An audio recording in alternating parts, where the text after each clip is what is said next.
Have you ever wondered about the future?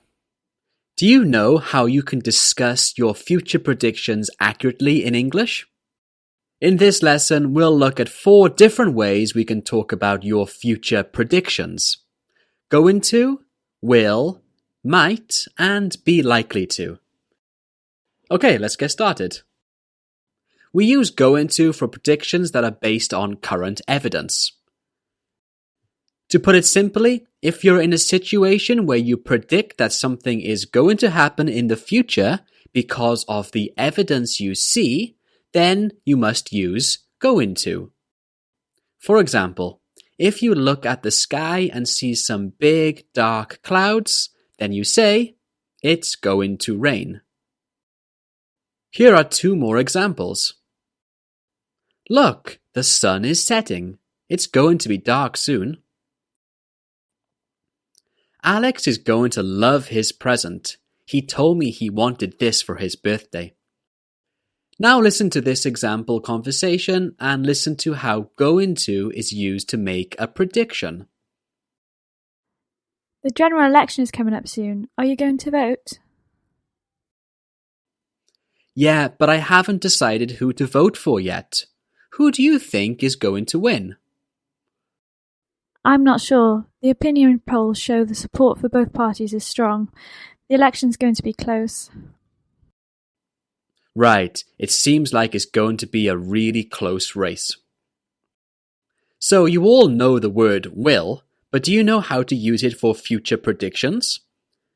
What kind of prediction do we use it for? Well, we use will to make predictions about the future when we are certain that something is going to happen, but there's no present evidence for it. Remember, if there is present evidence, we must use going to. So we use will when it's just a prediction that you're certain will happen, but there is no evidence. Remember, we use will for positive sentences and won't for negative sentences. Here are 2 more examples. I'm sure in 50 years there will be flying cars. I think this movie will win an Oscar. Now listen to this conversation and listen to how will is used for predictions. Do you ever think about the future? Sure, sometimes. Why are you asking? Just because I saw a sci-fi film last night and it got me thinking. Do you think humans will ever live on another planet? I don't think our technology is capable of that yet, but I think we will in the future. We use might and be likely to when we think something will happen, but we are not certain. It's just a possibility. Might is less certain than be likely to. To make these sentences negative, you can say might not and be not likely to. Let's look at a few examples. Laura might not come to work today. She told me she was feeling a bit sick. Our boss said that we are likely to have a meeting tomorrow. A lot of people might lose their jobs because the economy is really weak right now. Now listen to how might and be likely to are used in this conversation. Lucy has been off work for 2 weeks. Have you heard from her recently? Yeah, she emailed me this morning. She said that she's feeling a little bit better now. I think she might come back to work next week. Oh good. Our CEO is likely to visit our branch next week, so I really hope she can be here for that. So, as you learned in this lesson, there are different ways to make predictions in English, and it depends on the evidence or how certain you are about something. Now, you can express your future predictions very accurately when you're speaking in English. Cheers for listening, and I'll see you next time. Bye.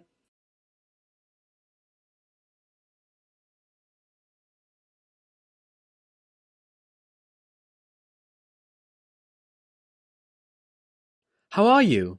How's it going? How have you been? How are you doing? You alright? So these are probably some of the most common questions and greetings you'll ever hear in your life. And I've noticed that some English learners have a hard time responding to these everyday simple greetings. So today I'm going to show you some very natural responses you can use. Let's go. This one is the most common and it is simple. I'm fine thanks or I'm good thanks.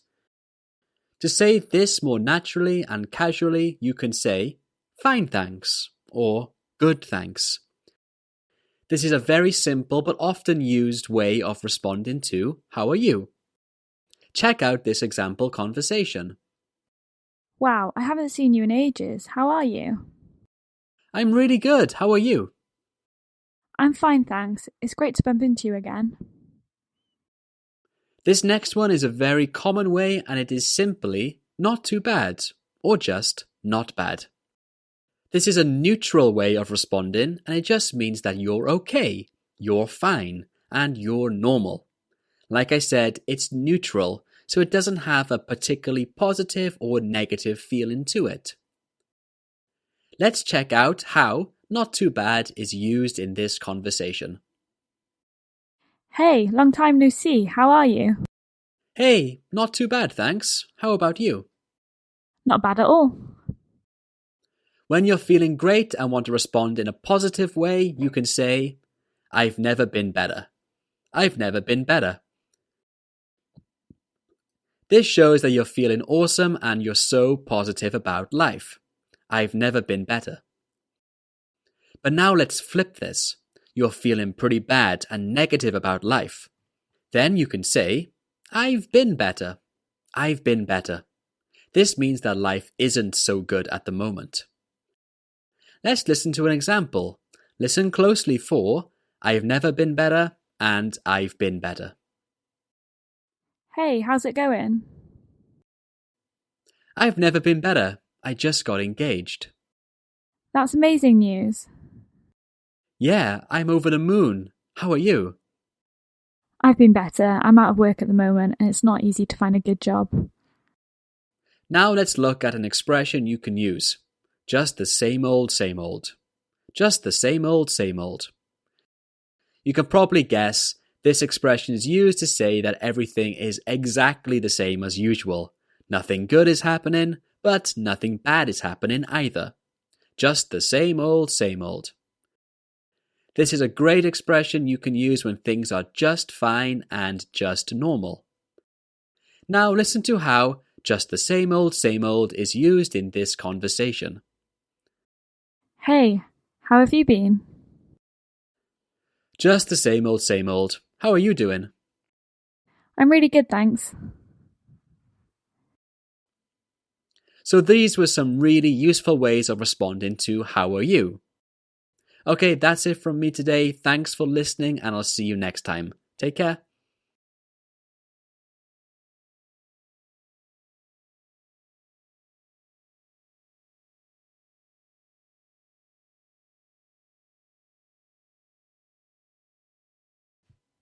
Hi everyone, in today's lesson we're going to study some very useful and different ways to say, I don't understand. So let's jump into it. Sorry? Sorry? So this is probably the most common way to say that you don't understand something, but you might be a little bit confused because sorry means to apologize, right? Well, yeah, it does, but it can also be used to say that you don't understand something.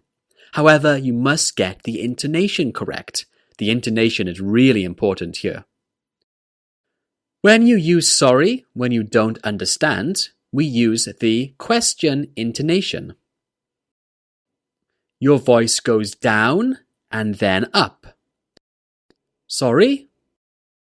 By using this intonation, it shows that you're uncertain, therefore you don't understand.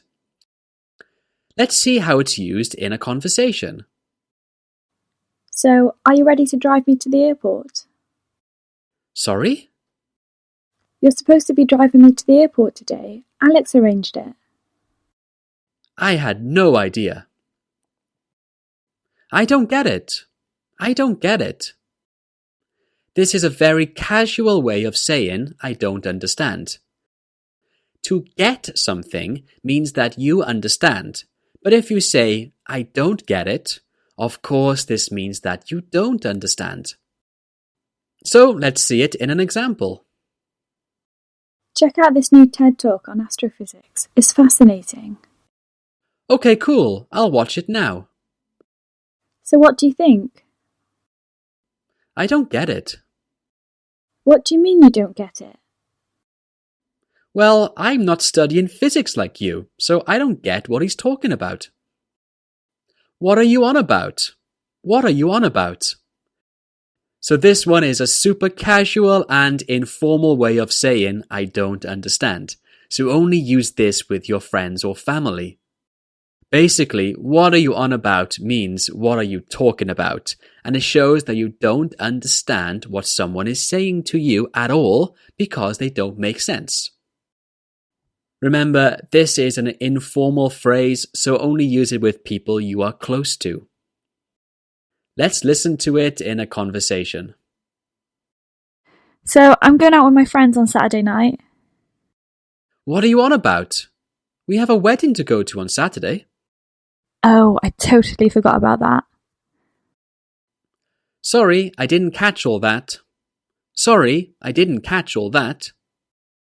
So this one is a more formal way to express that you don't understand something fully. It's used a lot when you don't understand something like instructions or explanations or anything that has a lot of detail and you missed some part of it. Okay, let's listen to this in an example. Can you pick up a few things from the supermarket? Yeah, no problem. What do we need? A loaf of bread, some milk, cheese, tomatoes, onions, and a joint of ham. Sorry, I didn't catch all that. I'll write it down. So those were some really useful and different ways you can say, I don't understand.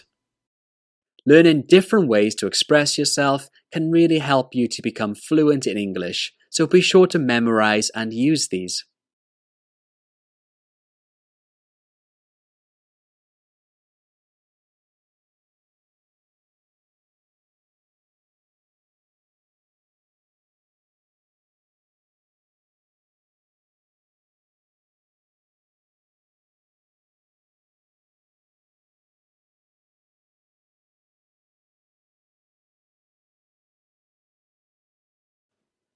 Today I'm going to teach you 3 grammar structures which are used to express regret. I'm going to start from the easy grammar to the more difficult grammar, so listen to this lesson all the way to the end. Number 1. Subject plus regret plus verb ing. Okay then, the first grammar structure is a really easy one and it goes like this. Subject plus regret plus the verb ing. I'm sure you all know and use this one a lot because it's very simple to use and a great way of talking about your regrets. Just like this. I regret eating all that spicy food. If you want to make this stronger, you can by including the word really before regret. Just like this. I really regret eating all that spicy food. To make this a negative sentence, you can like this. I regret not listening to you. Now let's see this in a sample conversation. So, do you like your new car? No, not at all. How come? It keeps breaking down. I really regret buying that car. Ah, no way, that sucks. Number 2. Subject plus should have plus the past participle verb. Now this grammar is a really natural way to express regrets and it goes like this. Subject plus should have plus the past participle verb. For example, I should have woken up earlier. So here, I did not wake up early and I regret that. This grammar can also go like this. Subject plus should not have plus past participle verb. Like this. I should not have woken up late. This is a very common grammar structure you can use to express your regrets. Now listen to a conversation. What was that noise? It was me. My stomach is rumbling. Haha, you must be starving. Yeah, I am. I should have eaten breakfast. You should never skip breakfast. I know. I woke up late this morning. I shouldn't have stayed up late last night. Number 3. Wish plus the past perfect. Now let's look at a more advanced grammar structure you can use to talk about your regrets. It is this: subject plus wish plus the past perfect. Just like this. I wish I had told her that I loved her. So in this sentence, did I tell her that I loved her? No. Do I regret this? Yes. You can change this grammar to I wish I had not. Just like this. I wish I had not told her that I loved her. Or more naturally, I wish I hadn't told her that I loved her. In this sentence, I did tell her that I loved her, but now I regret telling her. This is another excellent and advanced grammar structure you can use to talk about your regrets. Now let's see how this grammar is used in a conversation. A few of us are thinking of going away this weekend. Do you want to come? That sounds amazing. How much will it cost? Around £200 per person. Oh, I see. Actually, I can't afford that. I bought a new car last week, and I don't have much money left. That's a shame. Yeah, I wish I hadn't bought that car. I had to use all my savings to buy it. I wish I had just bought a cheaper one. So now you can talk about all your regrets perfectly, just like a native speaker. Try to use these grammar structures the next time you are talking about your regrets. Cheers, and I'll see you in my next lesson.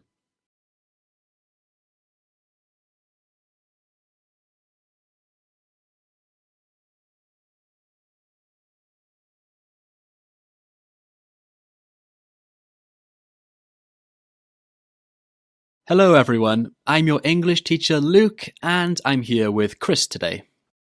Hi guys, hope you are all having a good day. In today's English lesson, we're going to look at 3 very useful words. Because, as, and since. Yes, these words are very useful and at times confusing for English learners. So let's start. Because, as, and since are used to connect the result of something with its reason. Right, let's start with because. Because is more common than as and since, and we use it when we want to focus on the reason. For example, What's the matter, Chris? I'm tired because I woke up early. In this example, the focus is on the reason, which is I woke up early. We can put the because clause at the beginning of the sentence when we want to give extra focus to the reason. For example, Because the weather is getting colder, I need to buy a new winter coat. also, when you're speaking quickly, you can shorten because to cuz. This is much easier to say. Why are you mad at me? I'm mad at you because you read my emails. As and since. As and since are more formal than because, and we use as and since to focus more on the result rather than the reason. What time do you want to go home? We should go home soon as it's getting late. What are you going to do today? I'm just going to stay home and watch a film since it's raining. We often put the as and since clauses at the beginning of a sentence. As it's getting late, we should go home. Since it's raining, I think I'm just going to stay home and watch a film. Okay, good. Let's do a quick review. Because, as, and since are used to link the result and the reason. Because is the most common, and it's used to focus on the reason. As and since focus more on the result. They are more formal, and they often go at the beginning of a sentence. Okay, that's it. Since we finished early, do you want to get a coffee? Sounds good. Okay, thanks for listening and see you next time.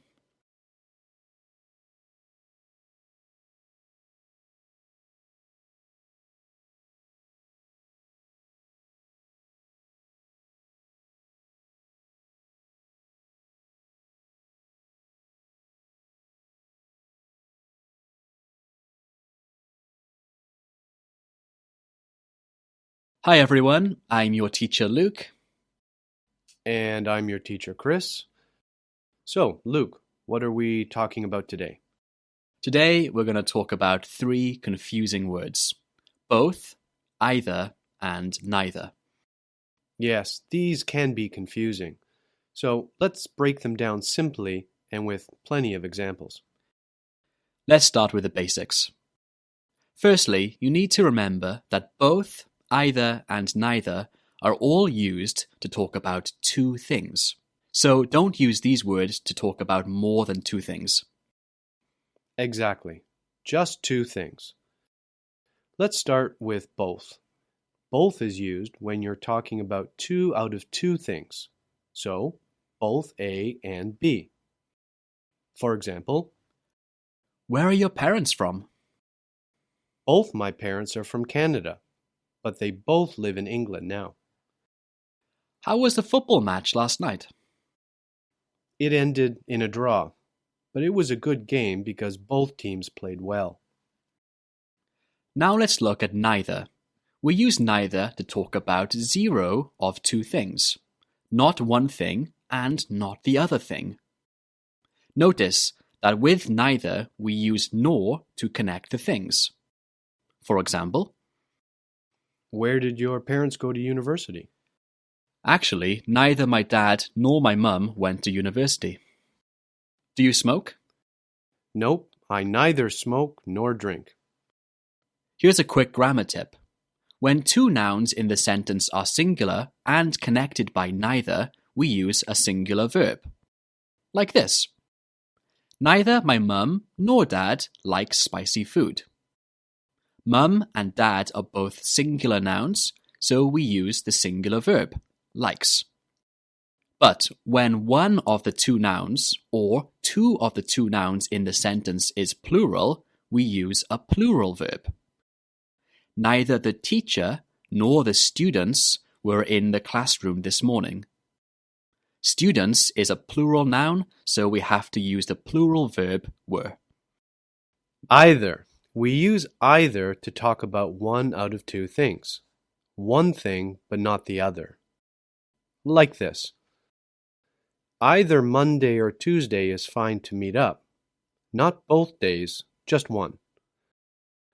I like either milk or sugar with my coffee, but not both. With either, we use or to connect the 2 things we're talking about. And again, we use a singular verb if the noun is singular, or a plural verb if one of the nouns is plural. Let's sum it up quickly. Both, neither, and either are used to talk about 2 things. Both is used to talk about 2 out of 2 things, both A and B. Neither is used to talk about 0 out of 2 things. And either is used to talk about 1 out of 2 things. One thing, but not the other. Okay, that's it from us today. We hope this was helpful. Thanks for listening, and we'll see you next time.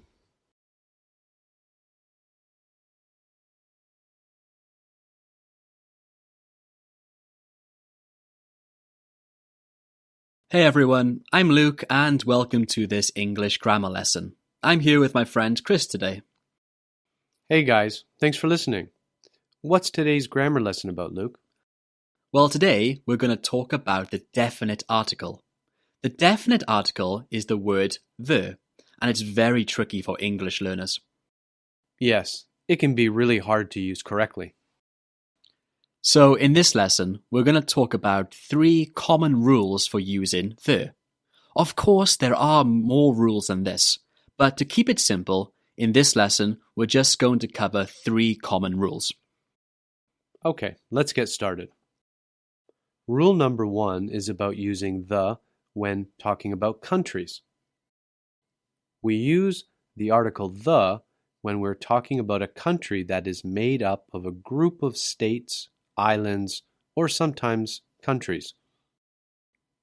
For example, The United States of America is made up of 50 states.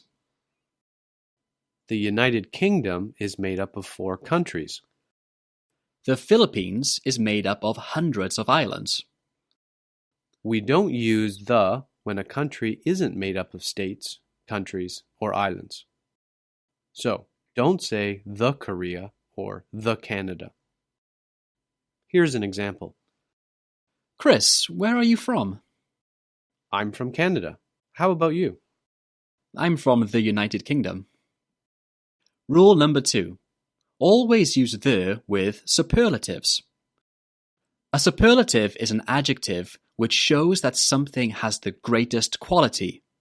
That's a bit confusing, so here are a few examples. Tall, the tallest. Small, the smallest. Expensive, the most expensive. Good, the best. We always use the before a superlative. Here's an example. What's the biggest planet in our solar system? Jupiter is the biggest. Do you know what the smallest is? Nope. Mercury is the smallest. Who's the best footballer in the Premier League this season? It's hard to say who the best is, but Heung-min Son is definitely one of the best. He's definitely the best player from Korea. Rule number 3. We use the when there's only one of the thing you're talking about in the entire world. Things like the environment, the internet, the ocean, the President of the United States. For example, Hey, what are you up to? the internet is down in my apartment, so I'm trying to fix it. Did you see the news report earlier about all the plastic in the ocean? Yeah, it was heartbreaking to watch.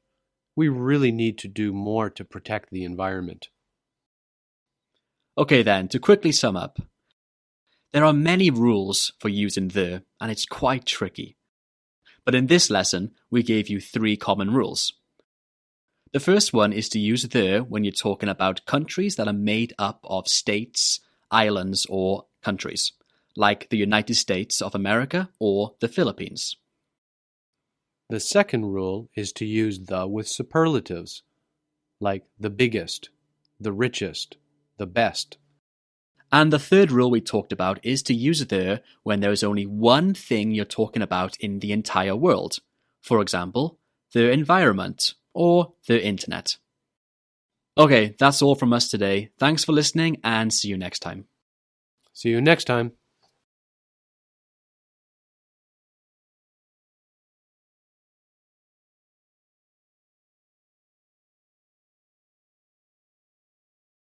Hi everyone, I'm your English teacher Luke and welcome to this English audio lesson. Today I'm here with my friend Chris. Chris, how are you today? Hi everyone. I'm good, thanks. How are you doing? I'm doing well, thank you. So, what are we going to talk about today? Today we're talking about each and every. Sounds good. Each and every can be very confusing for many students because they can be used without much difference in meaning, but they are not always used in the same way. Exactly, that's why they're confusing. Yes, so let's first start with the basics, then take a look at some of the differences. Okay, the basics. Each and every are both used with singular nouns. For example, each day, every day. Each house, every house. Each student, every student. All of these nouns are singular, right? It's just one person or thing. Yes, exactly. So I can say, each student passed the test. Every student passed the test. Do these two sentences have the same meaning? That's a great question. They have a very similar meaning, however, there is a slight difference. When we use each, it emphasizes or it puts more attention on the individual, the one person or the one thing. Each student passed the test. I'm focusing on the students as individuals. So, one student got an A, one got a B, another got an A+, and so on. Yes, exactly. And every is more common when we're thinking of people or things together, as a group. Every student passed the test. The attention is on the group as a whole. Right, now in many situations, just like the example about the students passing the test, each and every can be used interchangeably, with just a slight difference in meaning. You could use either of them, and the difference is very small. Yes, exactly. Here's another example to help you understand. I said hi to each guest.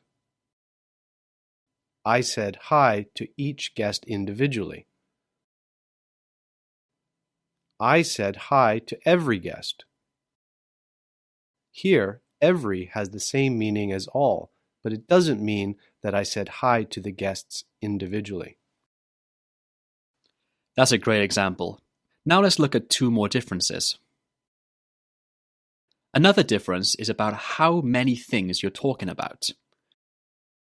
When you're talking about two things, you have to use each.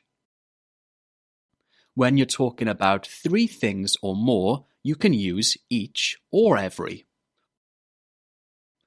Each shop on this street sells donuts.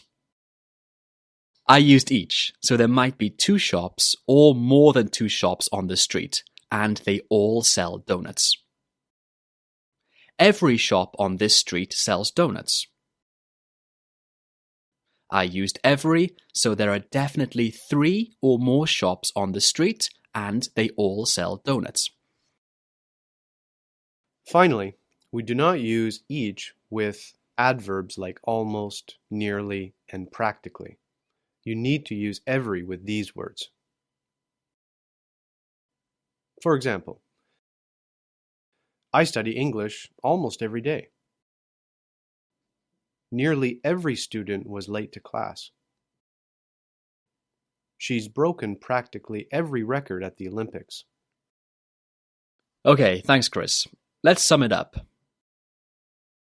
Each and every have a very similar meaning. They are both used with singular nouns. However, when you use each, it focuses more on the individual, and when you use every, it focuses more on the group. Each is used when you're talking about two or more things, and every is used when you're talking about three or more things. And lastly, we need to use every with adverbs like almost, nearly, and practically. Okay, that's it from us today. We hope this was helpful. Thanks for listening, and we'll see you next time.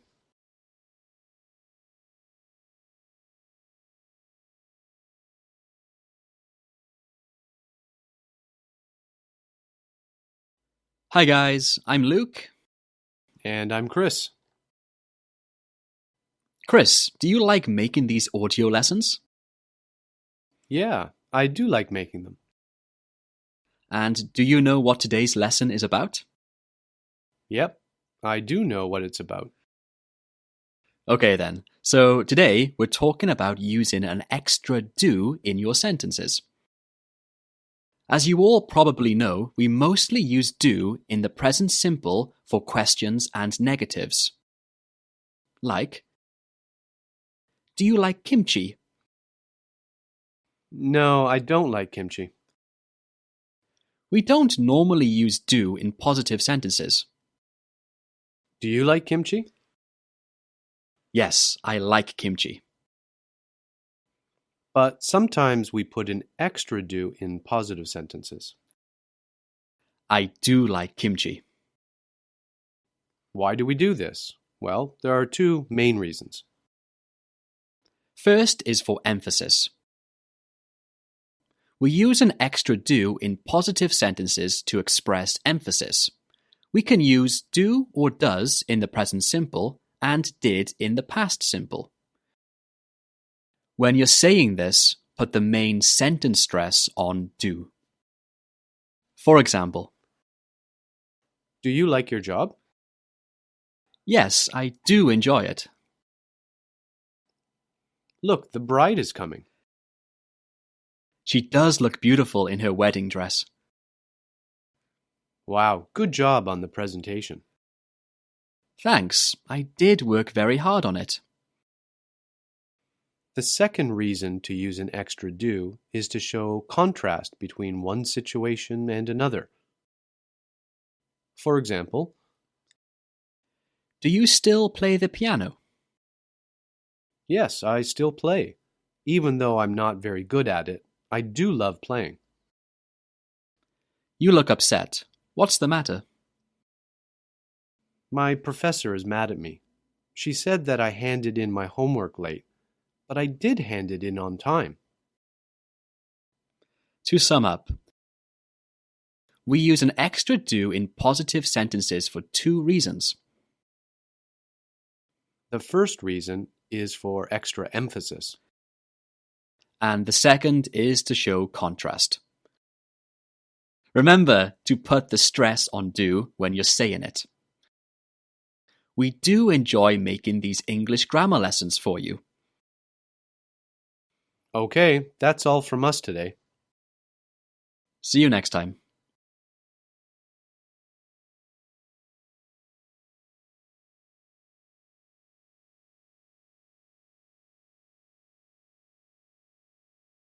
Hey guys, I'm your English teacher Luke, and I'm here with Chris today. Hi everyone. So, what's the topic of this lesson, Luke? Well, today we're going to talk about gonna and wanna. You've probably heard many native English speakers say these expressions, gonna and wanna, frequently, so in today's lesson, we're going to show you how to use them correctly. Yes, right. So the first thing everyone needs to know is that these expressions are extremely common in informal spoken English, both in America and Britain. They're common in spoken English, but they are not used in written English, unless it's something like a text message to a friend. Normally, when you're writing, you should use their extended form, want to and going to. Exactly. So, let's first take a look at gonna. Gonna is a form of be going to, and it's used for future plans or predictions. For example, Hey Chris, what are you going to do tomorrow? I think I'm going to stay home and play some video games. Sounds fun. I'm going to do the same. Who do you think is going to win the World Cup? I'm sure England are going to win it this time. They have an amazing team at the moment. Really? I think Brazil are going to win. They always do. Sometimes students make mistakes with gonna because some students use gonna without the be verb. Remember, you always need to use the be verb with gonna. So, some students say this. I gonna go home. This is wrong. It needs to be. I'm gonna go home. So, don't forget to use the be verb. Now let's look at wanna. Wanna means want to, and it's used in exactly the same way as want to. You should use wanna with the pronouns I, you, we, or they. For example, What do you want to have for dinner? I wanna have a curry. What movie do they want to watch? They said that they wanna watch the new Star Wars movie, but we wanna watch a comedy. But remember, wanna cannot be used when the pronoun is he, she, it, or someone's name. Why not? Because of the third person singular, the s at the end of verbs. In this case, you need to say wants to, but you can say this like wants to. For example, Is Lucy coming to the party tonight? no, she can't. She wants to come, but she has to work late at the office. Okay then. Do you want to finish the lesson with a review? Yeah, sounds good. Gonna is a form of be going to, and it's used for future plans and predictions. Wanna means want to, and it's used when the pronoun in the sentence is I, you, we, or they. You can't use wanna with the pronouns he, she, it, or someone's name. In this case, you have to say wants to. Okay, that's it for today. We hope this was helpful. Thanks for listening and have a nice day.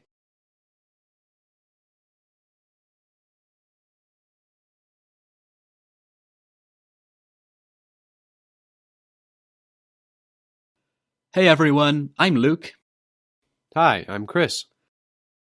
and today we're talking about the difference between on time and in time. Yes, these phrases are similar, but have a slight difference in meaning. Right, so let's start with on time. When something happens on time, it means that it happens at the planned time or according to a schedule. For example, What time did you start your class today? I started on time, at 9 a.m. What time does your train leave? It's supposed to leave at 2:30, but it was late last time. I hope it leaves on time today. Are you ready to leave yet? Not yet. I'll be ready in 10 minutes. The movie starts at 8. We need to leave now if we want to get there on time. When something happens in time, it means that it happens early enough and sometimes with time to spare. For example, What time do you normally wake up in the morning? well, I usually get up pretty early. I set my alarm for 6 a.m. so I can get up in time to have a coffee before I go to work. Oh no, the computer isn't working, and I have a presentation to give in 10 minutes. Don't worry, I called the technician. He's on his way. Oh good, I hope he can fix it in time for my presentation. Okay everyone, remember that on time and in time are slightly different.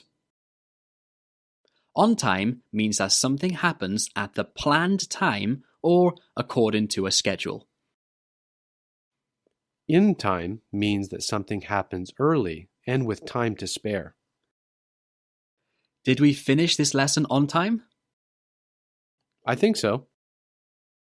Perfect. Thanks for listening and catch you later. See you next time.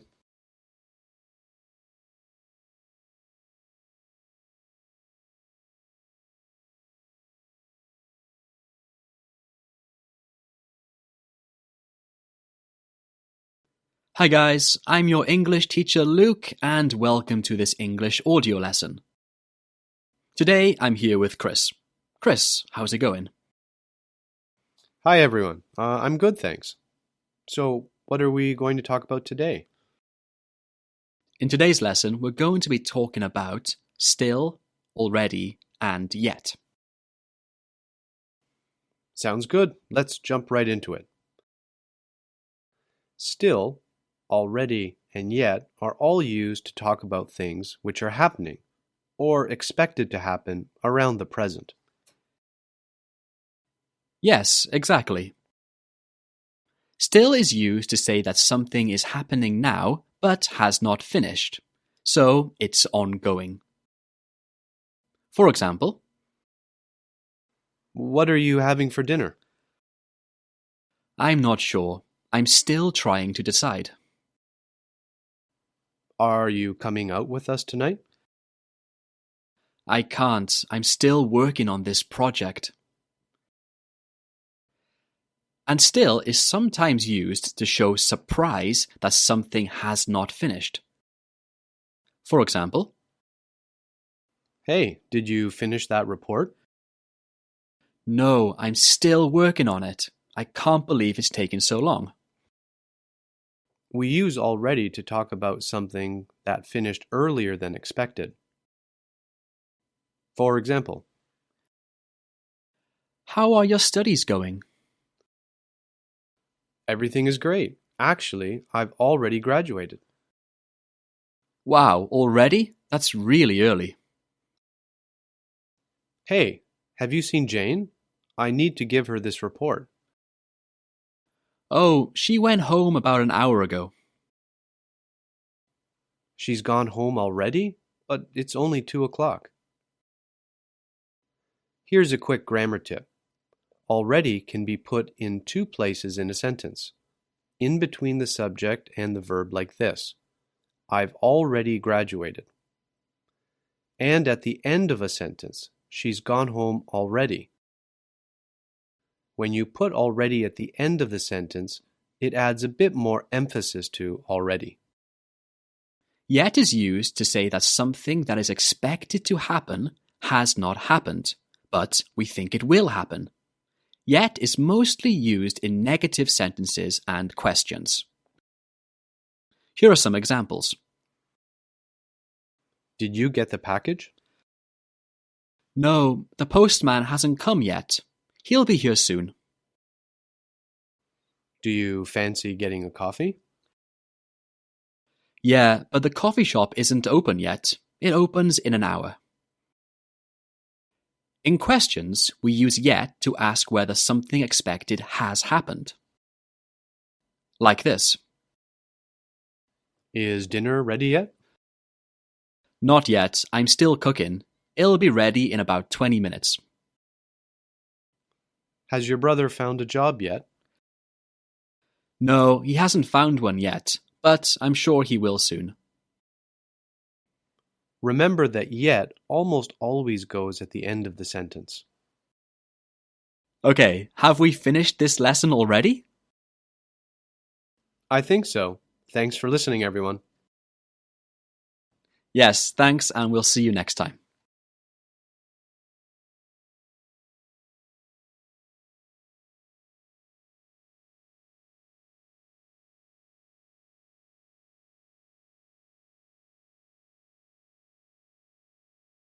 Hi guys, I'm your English teacher Luke, and I'm here with my friend Chris today. Hello, everyone. In today's lesson, we're going to talk about the differences between stop doing something and stop to do something. I stopped calling my friend. I stopped to call my friend. Do these two sentences have the same meaning? No, they don't, and in this lesson we'll show you why. Let's start with stop doing something. This is made by using stop plus verb ing. When stop is followed by an ing verb, the activity in the ing verb stops or ends. For example, I stopped eating junk food because it was bad for my health. After an hour, I stopped studying because I was tired. I drink too much coffee. I should stop drinking coffee every day. Yes, exactly. Have you stopped doing anything recently? Actually, I have. I stopped eating chocolate about a month ago, and I'm trying to stop going to bed so late. How about you? Well, I tried to stop watching TV late at night, but I failed. There are just so many good shows nowadays. Yeah, that's hard to do. Now let's look at stop to do something. This is made by using stop plus the infinitive. So, stop plus to plus a verb. When stop is followed by the infinitive to, it means in order to. So, you stop one action in order to do another action. There are two actions. For example, I was watching a TV show, but I stopped to do some work. On my way to work, I stopped to buy a donut. After running for an hour, I stopped to take a rest. Have you stopped to do anything today, Chris? Well, yes. On the way to meet you, I stopped to buy an Americano. And you didn't buy one from me? I'm just kidding. Actually, I also stopped to buy a coffee on the way here, but I bought a latte. And I think we should stop to take a break soon. Yes, but first let's sum it all up quickly. Stop plus verb ing is used to show that the activity in the ing verb ends or stops. I stopped eating junk food. And stop plus the infinitive is used to show that one action stopped in order to do another. On my way to work, I stopped to buy a donut. Okay, that's all for this lesson. Thanks for listening, and we'll see you next time. Bye, everyone.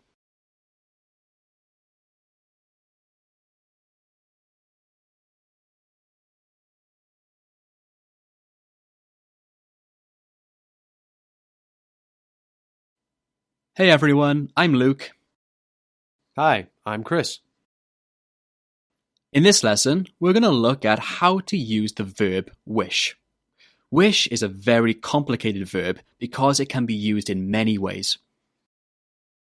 Yes, wish is a very tricky verb for many English learners. So we're going to show you the three most common ways wish is used and show you why and how to use it. Okay, let's get started. Number 1. Wishes about the present or future. We use wish plus the past simple verb to talk about a present or future situation that you want to be different, but understand that it can't be different. This is a very common use of wish. Here are some examples. Do you want to come to my house for a barbecue tomorrow? I would love to, but I have to work. I wish I didn't have to work. That sucks. I wish you could make it. I'm moving to a new house tomorrow. Nice. Why are you moving? My brother moved to Japan, so I bought his house from him. It has 6 bedrooms. It's huge. That's great. I wish I lived in a big house. Mine is tiny. Number 2. Wishes about the past. We use wish plus past perfect to talk about wishes about past situations. This is often used to express your regrets about a past action. For example, What's wrong? You look exhausted. yeah, I'm really tired. I wish I hadn't stayed up all night watching TV. John and I are going to this new Mexican restaurant for dinner tonight. It's supposed to be amazing. Do you want to come? I would love to, but I'm broke because I just bought a new computer. I wish I hadn't spent all my money on it. We use wish plus would plus the bare infinitive to show that you're annoyed at something in the present. This is not normally used to talk about ourselves. Rather, it is used to show that you are annoyed at what someone else is doing and you want that action to stop. For example, Have you noticed that Charles talks so much but never listens to anyone? yeah, it's really annoying. I wish he would listen more. I wish he would just stop talking for 5 minutes. Do you want to play football in the park? No, the weather is terrible. I wish it would stop raining. Okay, to wrap up. Wish is a bit complicated because it can be used in many ways.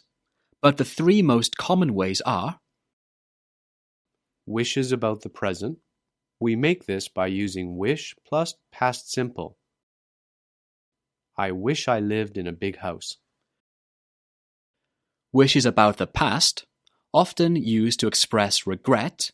We make this by using wish plus past perfect. I wish I hadn't stayed up all night. Wishes that show you're annoyed by something.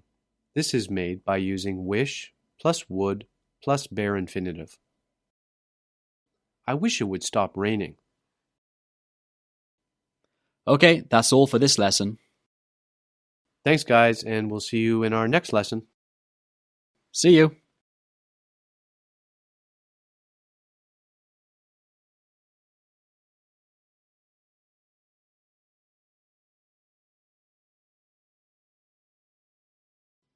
Hi, I'm Luke, and today I have a pronunciation lesson for you.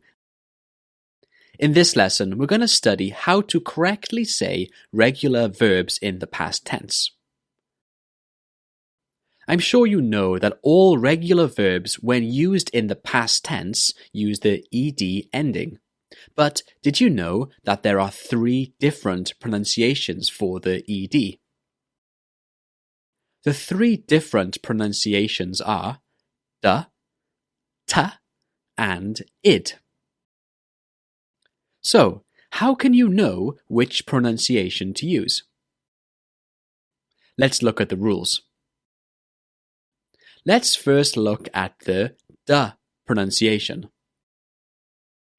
If a verb in its infinitive form ends in a voiced consonant, then the ed is pronounced d.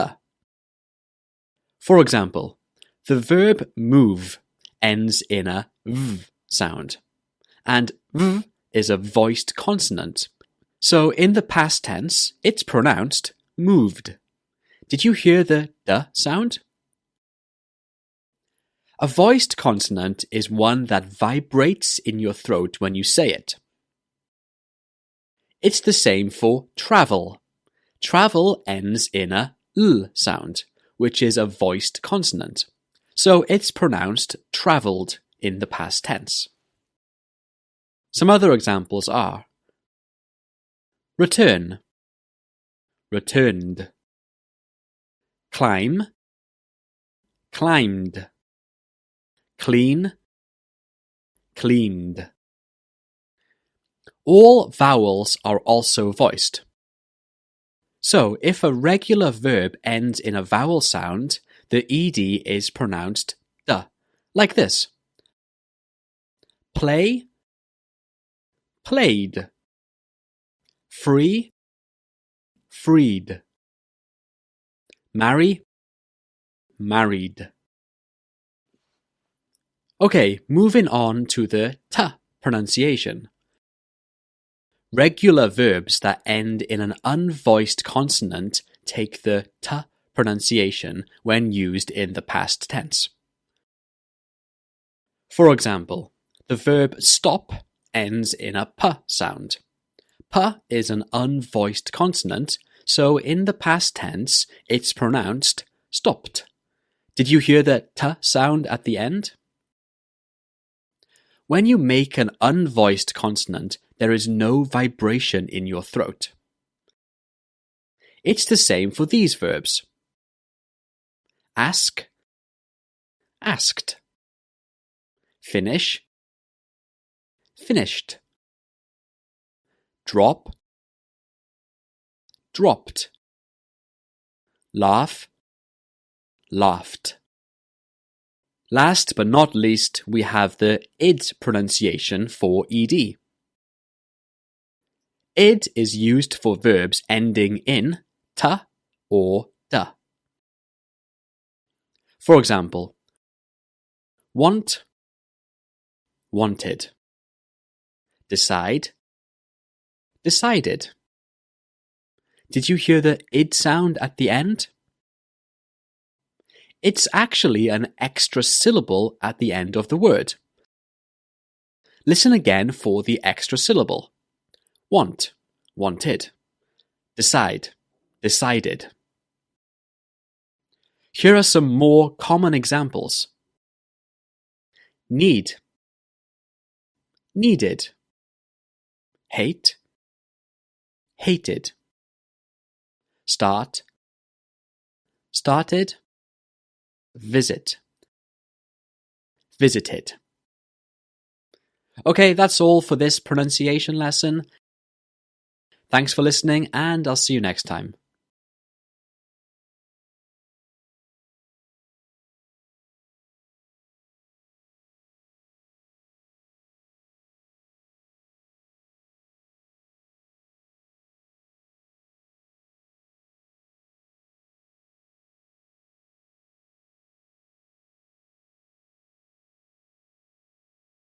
Hi, I'm Luke, and today I have another pronunciation lesson for you. In this lesson, we're going to study how to pronounce words ending in S or ES. As you know, many words in English end in S or ES. Actually, English uses S or ES endings in 4 different ways. These S endings can be pronounced in 3 ways: S, Z, or is. So how do we know which one to use? Well, we've got to look at the previous sound in the word. It all depends whether the previous sound is a voiced or unvoiced sound. But wait, what's a voiced sound? Well, put your fingers on your throat and say this: Z.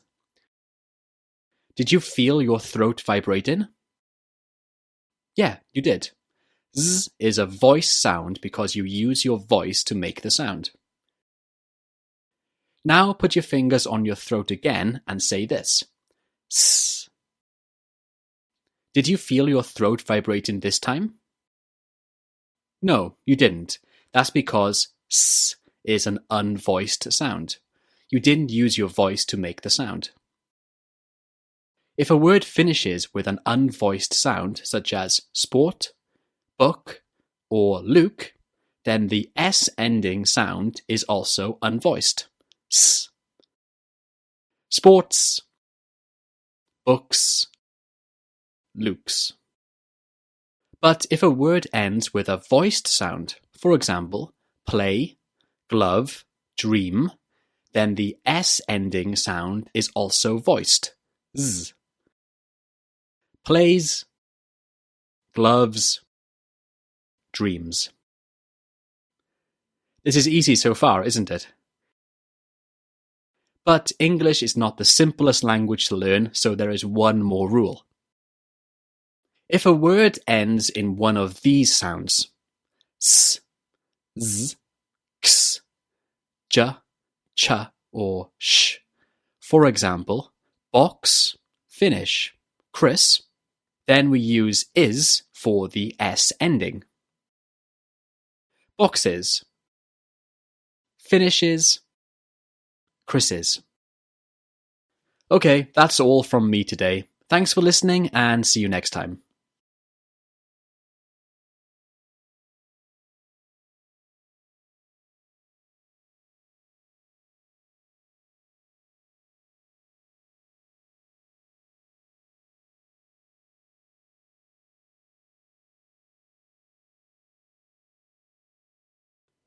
Hey guys, welcome back to another pronunciation lesson.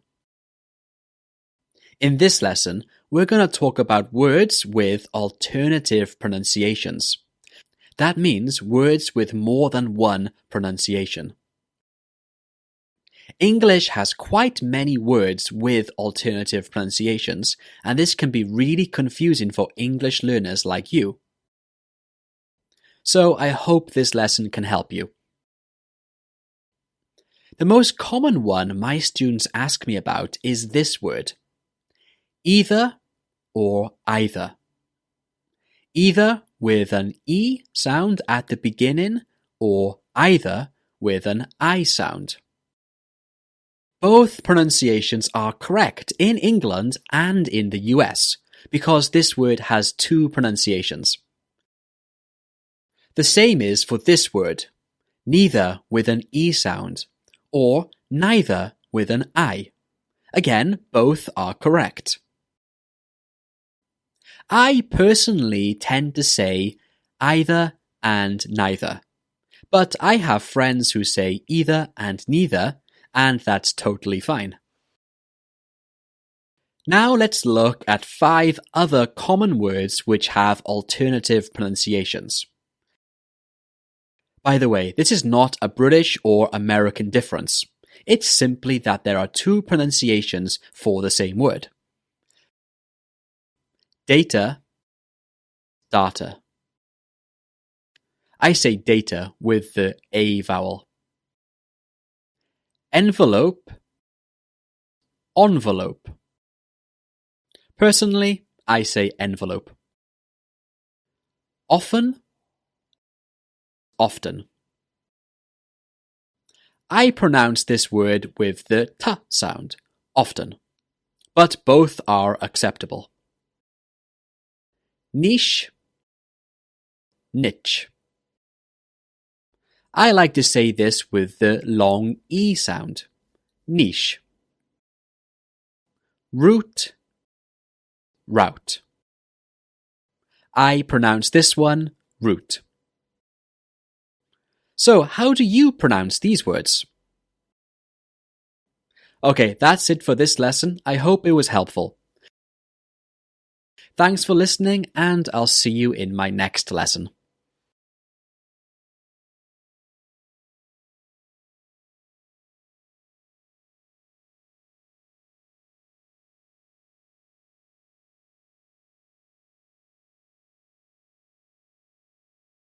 Hi, I'm Luke, and today I'm back with a new pronunciation lesson. In this lesson, I'm going to help you sound more like a native English speaker by studying some very common contractions in English. But before we begin, what is a contraction? A contraction is when 2 or more words join together and get shortened. Some very common contractions that I'm sure you already know are I am, I'm, he is, he's, and go into, gonna. It's important that you know about contractions because they're going to help you speak more naturally and also help you improve your listening skills. So in this lesson, we're going to study 5 of these common contractions. Hafta, dunno, kinda, lemme, and wanna. Let's start with number 1. Hafta. Hafta. So hafta is a contraction of have to. When speaking quickly, we change it to hafta. The v sound in have changes to a f sound, and to takes the weak form ta. Put it together and you get hafta. Say it with me. I have to. You have to. We have to. Let's look at some sentences. Listen and repeat after me. I have to hurry, I'm late. I have to hurry, I'm late. You have to practice speaking English if you want to be fluent. You have to practice speaking English if you want to be fluent. Do we have to watch that movie? It looks awful. Do we have to watch that movie? It looks awful. The next one is dunno. Dunno. This is a contraction of don't know. The t in don't gets dropped and the 2 words join together to become dunno. Repeat after me. I dunno. You dunno. We dunno. Let's do a few sentences. Again, listen and repeat after me. I dunno what I'm doing with my life. I don't know what I'm doing with my life. We don't know what to do next. We don't know what to do next.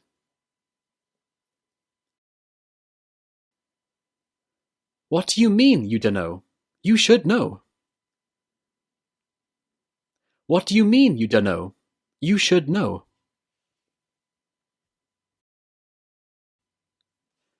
The next one is very common. Kinda. Kinda. Kinda means kind of. Of is often pronounced as when we're speaking fluently, so it becomes kinda. Say it quickly with me. Kinda. Kinda. Here are some sentences. Again, listen and repeat after me. Yeah, I kinda liked the movie. Yeah, I kinda liked the movie. She's kinda cool. She's kinda cool. Do you like pizza? Yeah, kinda. The next one is Lemmy. Lemmy. This one is a contraction of let me. The t in let is removed and the two words join together to become Lemmy. Repeat after me. Lemmy. Lemmy. Listen and repeat after me. Let me have a piece of cake, please. Let me have a piece of cake, please. Will you let me stay out late tonight? Will you let me stay out late tonight? Let me decide for myself. Let me decide for myself. The last one is a very well-known one. It is wanna. Wanna. Look here, the t sound in want and in to is removed, then the words are joined together to make wanna. Say it after me. Wanna. Wanna. Let's do a few sentences. Again, listen and repeat. I really want to go to Japan this summer. I really want to go to Japan this summer. Does he want to study English with me? Does he want to study English with me? What do you want to do tomorrow? What do you want to do tomorrow? Okay, that's all for this pronunciation lesson. Try to use these contractions the next time you're speaking in English. See you next time. Bye-bye.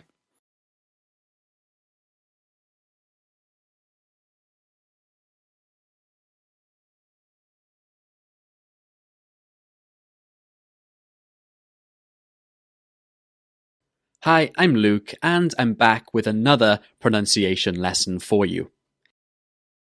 In this lesson, we're going to study 3 very common contractions in English. Just in case you don't know, a contraction is when 2 or more words join together and get shortened. For example, she is becomes she's, and go into becomes gonna. This is very common in spoken English because contractions help us speak faster and smoother. In this lesson, we're going to study 3 common contractions: gimme, gotta, and a lotta. Let's start with gimme. Gimme. What do you think this means? Well, gimme is a contraction of give me. Simply, we remove the v sound in give and join the 2 words together. Say it after me. Gimme. Gimme. Did you notice how much smoother gimme is than give me when you're speaking? Let's do a few sentences. Listen and repeat after me. Hey, that's my book. Gimme it back. Hey, that's my book. Gimme it back. Gimme a break. I'm trying my best. Gimme a break. I'm trying my best. I'm stuck on this question. Can you gimme the answer? I'm stuck on this question. Can you gimme the answer? Okay, the next one is gotta. Gotta. Gotta is a contraction of got to. Got to has the same meaning as have to. It's used for obligations. To make this contraction, you need to make the word to sound very weak, like this. Ta. Ta. Also, the ta in got is often pronounced as a d sound. Repeat after me. Gotta. Gotta. Did you hear the d sound? Let's do a few examples. Listen and repeat after me. I keep getting bad grades. I've gotta study harder. I keep getting bad grades. I've gotta study harder. What have you gotta do tomorrow? What have you gotta do tomorrow? I need to go to bed. I've gotta wake up super early tomorrow. I need to go to bed. I've gotta wake up super early tomorrow. Okay, the next one is a lodder. A lodder. This is a contraction of 3 words. A lot of.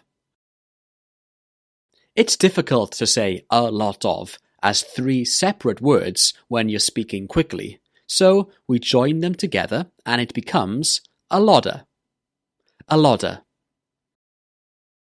Repeat after me. A lodder. A lodder. For example, I have a lot of work to do this weekend. I have a lot of work to do this weekend.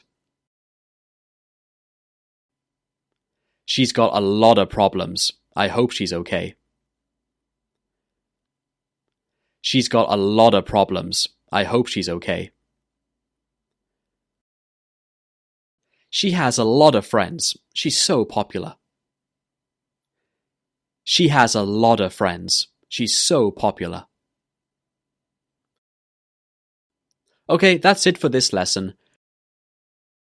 Remember, use these 3 contractions, gimme, gotta, and a lodder, the next time you're talking with your friends in English. Have a good day, and I'll see you next time.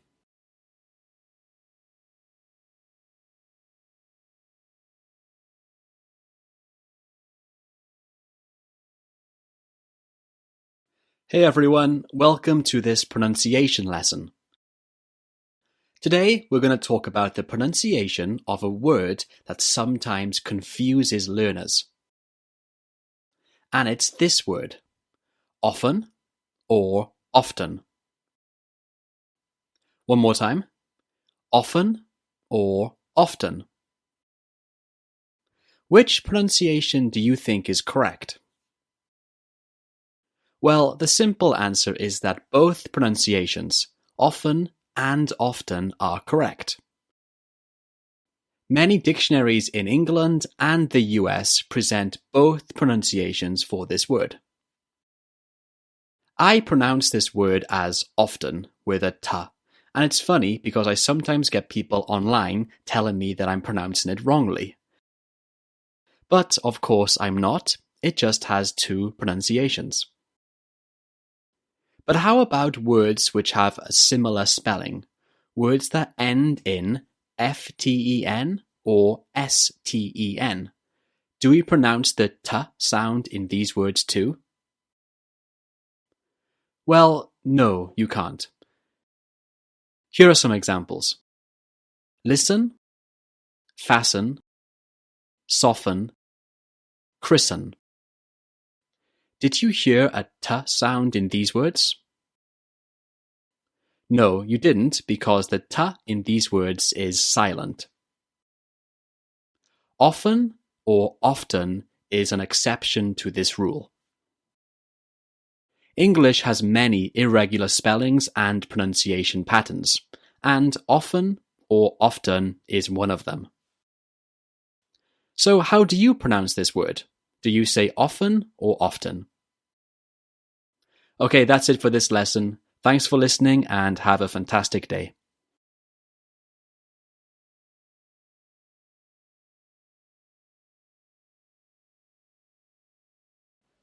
Hi everyone, I'm Luke and welcome to another pronunciation lesson. In this lesson, we're going to talk about the intonation in questions. When you're asking questions in English, sometimes the intonation goes up at the end and other times it goes down. For example, are you hungry? The intonation goes up. Listen one more time. Are you hungry? How about this one? What do you want to do? The intonation goes down. Listen again. What do you want to do? The easiest way to decide whether the intonation should go up or down is to think about the answer. When you ask questions that need a yes or no answer, the intonation should go up at the end. Questions that begin with can, is, are, have, or do usually require a yes or no answer, so your intonation needs to go up at the end. Let's do some examples with yes or no questions. Listen and repeat after me. Focus on the intonation. Can you help me? Can you help me? Is she your sister? Is she your sister? Are you hungry? Are you hungry? Have you had dinner? Have you had dinner? Do you think that's a good idea? Do you think that's a good idea? Now, for questions that don't have a yes or no answer, the intonation needs to go down at the end. We call these information questions, and these information questions begin with words like what, when, who, why, and how. Let's look at some examples of information questions. Again, listen and repeat after me and focus on the intonation. What's your hobby? What's your hobby? When can you come? When can you come? Who is she? Who is she? How old are you? How old are you? Okay, that's it. Thank you for listening, and I'll see you in my next lesson.